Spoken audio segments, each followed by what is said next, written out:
In this video we will try to solve this problem. Let's read the problem. Find appropriate relations between the angular velocity omega and the two moduli, the storage modulus and the loss modulus, for a viscoelastic material which follows a Maxwell model. So for Maxwell model and also for the dynamic loading, we learned that sigma is equal to sigma naught sine omega t plus delta, and epsilon is equal to epsilon naught sine omega t. If the stress and strain are following this profile, in that case the complex modulus is given as E1 plus I E2. Here E1 is the storage modulus and E2 is the loss modulus. We can also write E1 and E2 as E1 equal to sigma naught cos delta over epsilon naught, and E2 is given as sigma naught sine delta over epsilon naught. As we know, here delta is the phase lag between the stress and strain profile. So now these calculations we have seen are for a fixed angular velocity omega. So if we want to know how the values of E1 and E2 will change with omega, and if the material is following a Maxwell model, then we are asked to find a appropriate relation between E1 and omega and E2 and omega. Again we write the equations.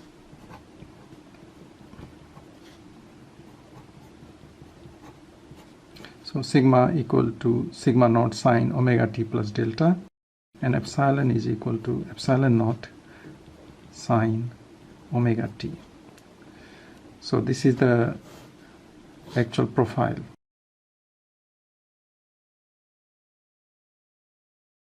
So this will be for the strain, and the stress is ahead of strain, so it starts at this value.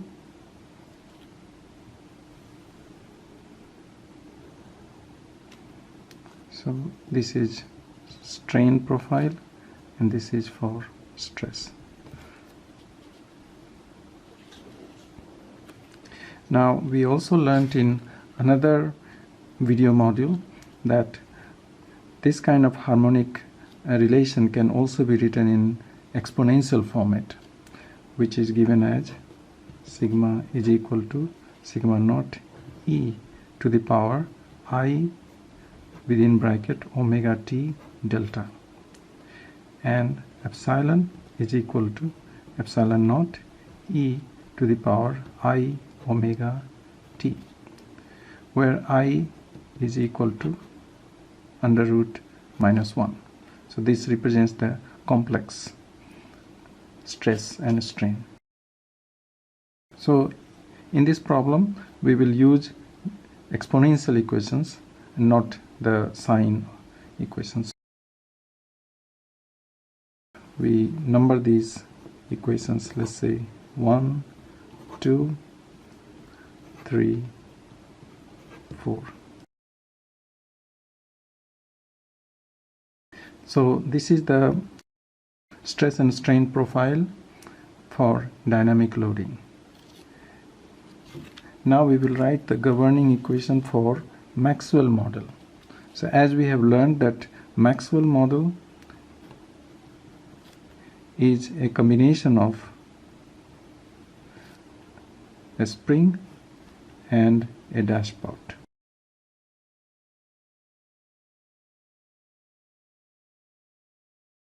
the spring will have K as the spring constant, dashpot will have eta as the viscosity of this liquid. So this represents the purely elastic component, this represents purely viscous component. So a combination of these two provides the Maxwell model of viscoelastic behavior. We have already done this exercise. So for Maxwell, the governing equation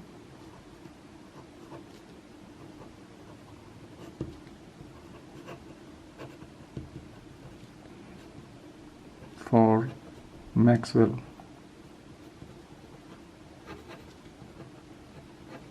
model is given as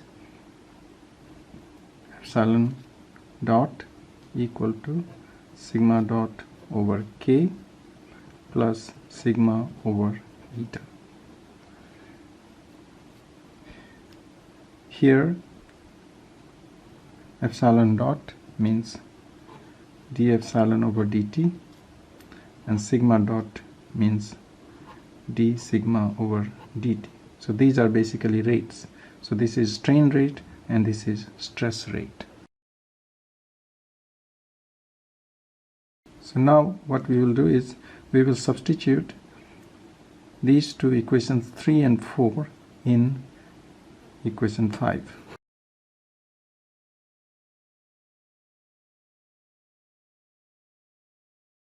But before we substitute, we should get the derivatives of strain to get a strain rate. So from here we can find out d epsilon dt is equal to epsilon naught I omega e to the power I omega t. So this is differentiating this equation. So we get this. Similarly, if we differentiate this equation, then we can get d sigma over dt. So this is basically epsilon dot sigma dot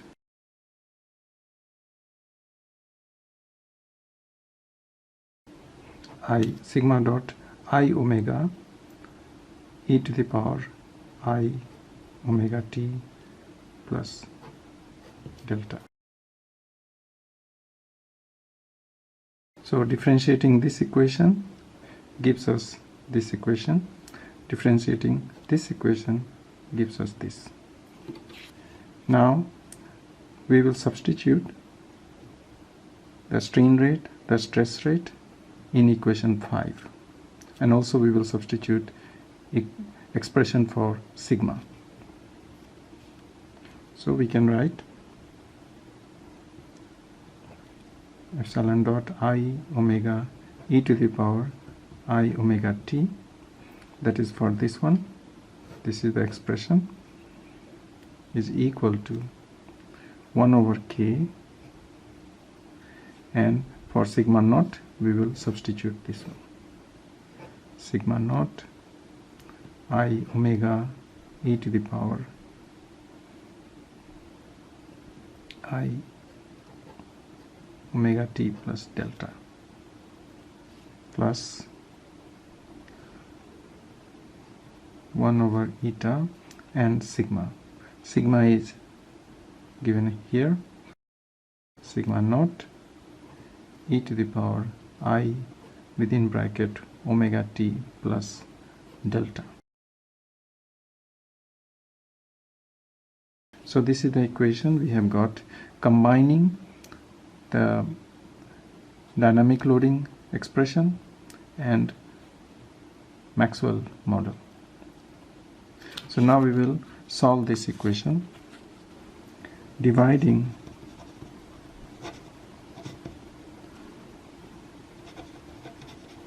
both sides by epsilon naught e to the power I omega t.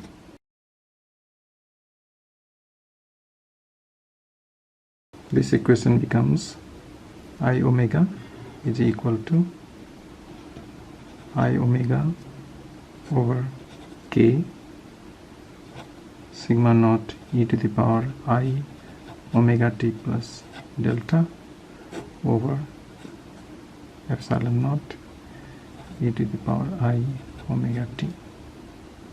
This is for this one, plus 1 over eta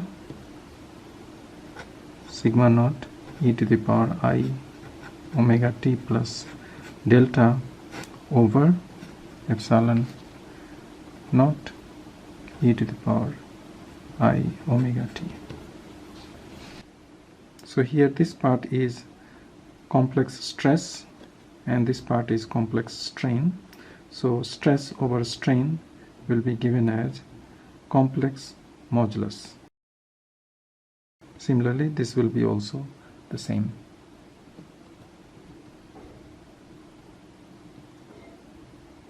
So now we can simplify this equation further as I omega is equal to I omega over k E star, the complex modulus, plus 1 over eta and E star. So we have replaced these expressions, this expression by E star, same this expression by E star.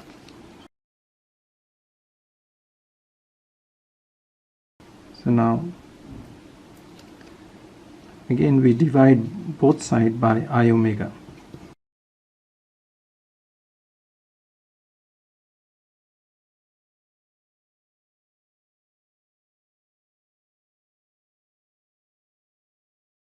We can get 1 is equal to, this divided by I omega is 1 over k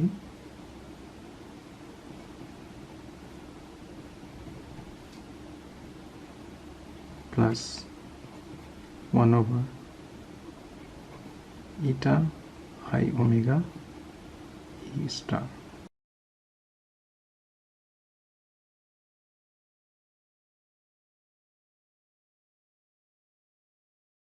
This will be equal to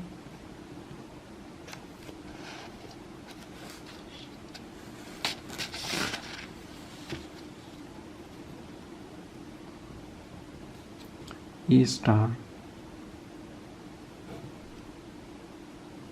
1 over k plus 1 over eta I omega. So this is 1 is equal to. So now this equation can be solved to give E star equal to k eta I omega over k plus eta I omega. So now E star is the complex modulus. Now we will further simplify this.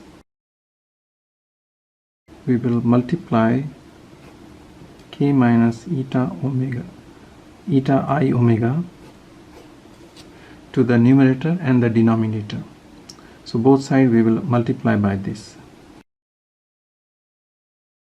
We can write E star k eta I omega over k plus eta I omega,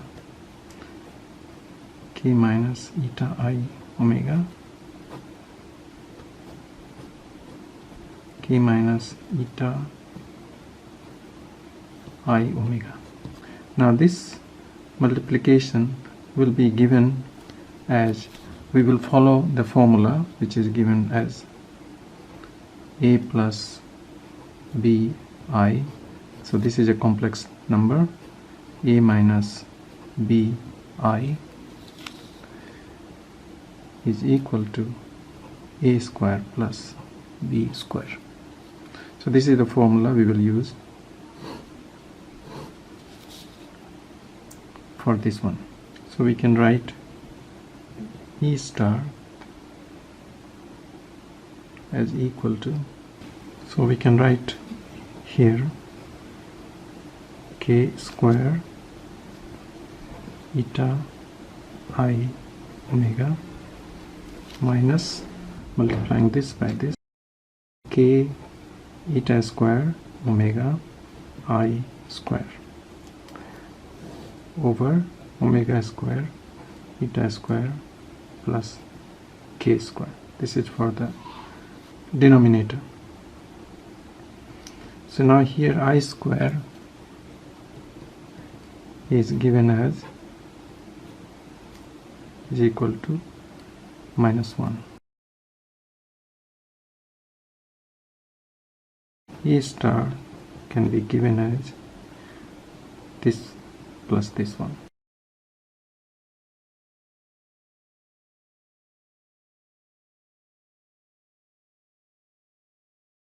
Plus omega eta k square I over omega square eta square plus k square. Now we know that the complex modulus is given as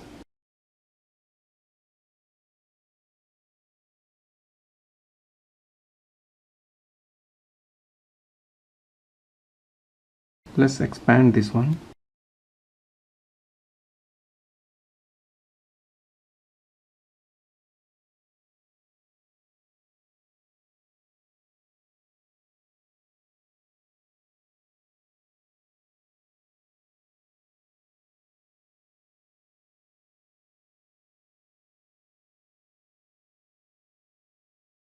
So if we equate this equation with this part, we can say that E1 is equal to k eta square omega over omega square eta square plus k square, and E2 is equal to omega eta k square over omega square eta square plus k square. So these two equations now give us the expression for E1 and E2, relates E1 and E2 with omega, which is the angular velocity. These are the required relations we were supposed to find out. So now the loss coefficient tan delta is given by E2 over E1. So if we take this expression for E2 and E1, then we will get this one, tan delta as equal to k over omega eta. So this is another relation that we were supposed to find. So now we have a relation for the storage modulus, the loss modulus, and the loss coefficient or loss tangent tan delta. We have related these parameters with omega. Now we will try to find out a graph. So by substituting the values, we can find out the graph which is given.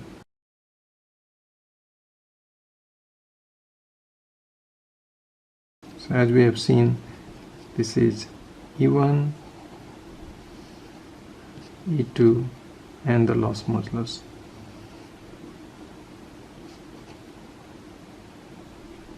The loss coefficient.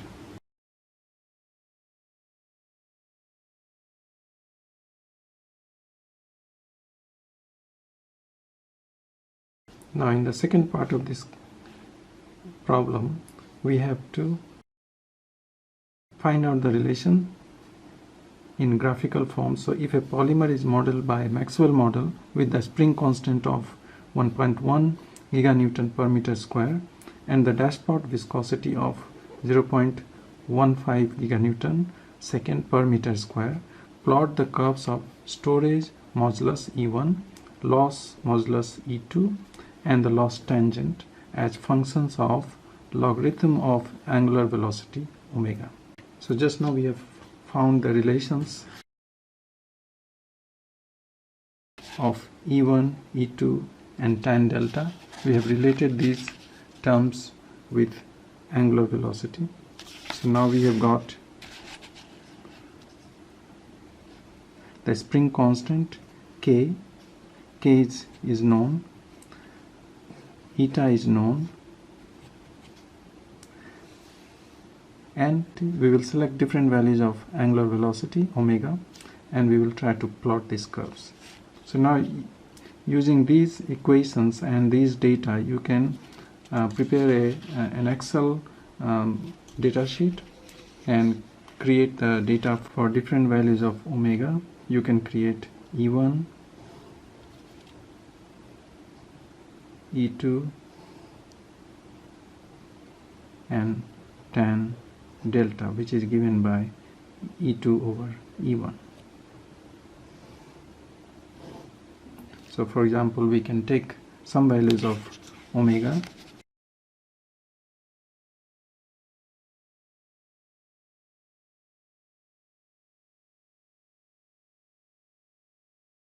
and for these values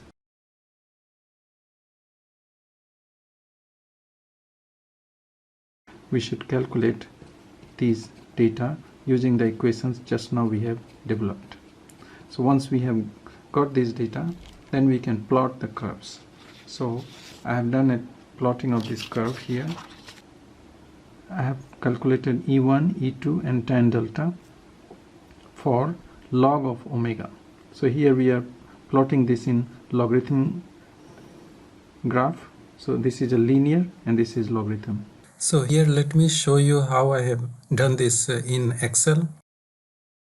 So this is for Maxwell model. I have written here the value of the viscosity. So viscosity is given, and here I have got the spring constant K.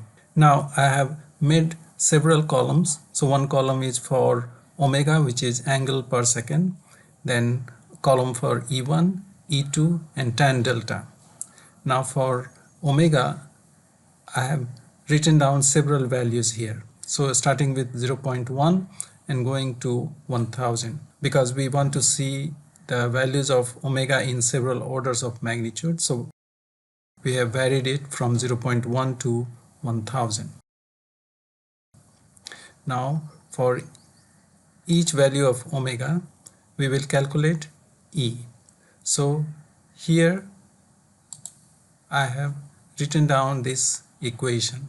So we have just developed the equation, we have derived the equation for E1 and I have written it down here.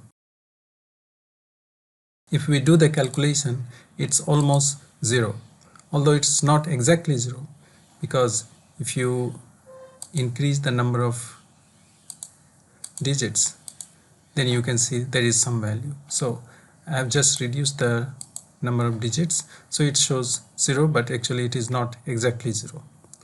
Then so using the same calculation, same equation here, we can calculate for omega equal to 0.4, and then as we increase the value of omega we get certain values of E.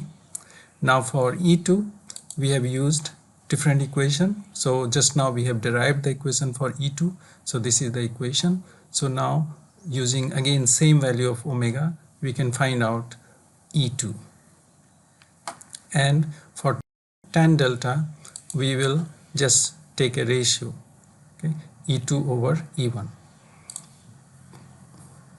So this is quite easy to calculate in Excel. As you know, omega is in angle per second. E1, units of E1 is giganewton per meter square, units of E2 is giganewton per meter square, and tan delta does not have units because it is a ratio. Now using these data we can plot the curve here. So here I have plotted the curve for omega, E1, E2 and tan delta. So E1, E2 and tan delta on y-axis and omega is on x-axis. Now here we have the values of omega, each individual value of omega, as you can see here, just like what we have calculated here, but we have plotted it on logarithmic plot. So this is not a linear plot, this is logarithmic plot. So starting with 0.1, here it is 1, 10, 100 and 1000. So this is called logarithmic plot. So each individual value is omega, but it is plotted on logarithmic plot. Here this is a linear scale here, whereas this is logarithmic scale. So on linear scale we will plot E1, E2 or tan delta. The values are quite similar, so we can plot all of them here in one axis. If you do the plotting, then you will find that E1, graph for E1 is this one. So the values of E1 follows this trend. The graph for E2 is this one, and graph for tan delta is this one. E1 and E2 follow quite the typical trend as we have seen before for dynamic loading. So as we change the angular velocity or frequency, we can say the values of E1 starts at a very low value, it increases to a very high value and remains there for very high angular velocity. Value of E2, which is the loss modulus, actually starts at a lower value and achieves a maximum and then goes down for a lower value.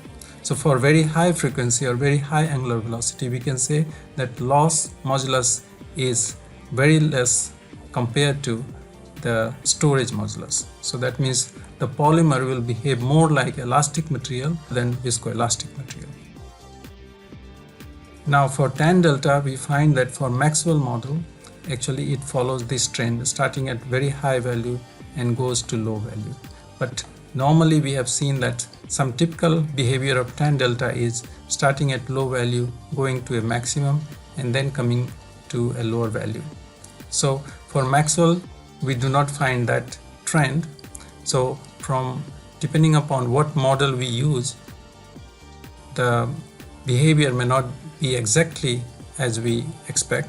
So this is our solution of the problem given.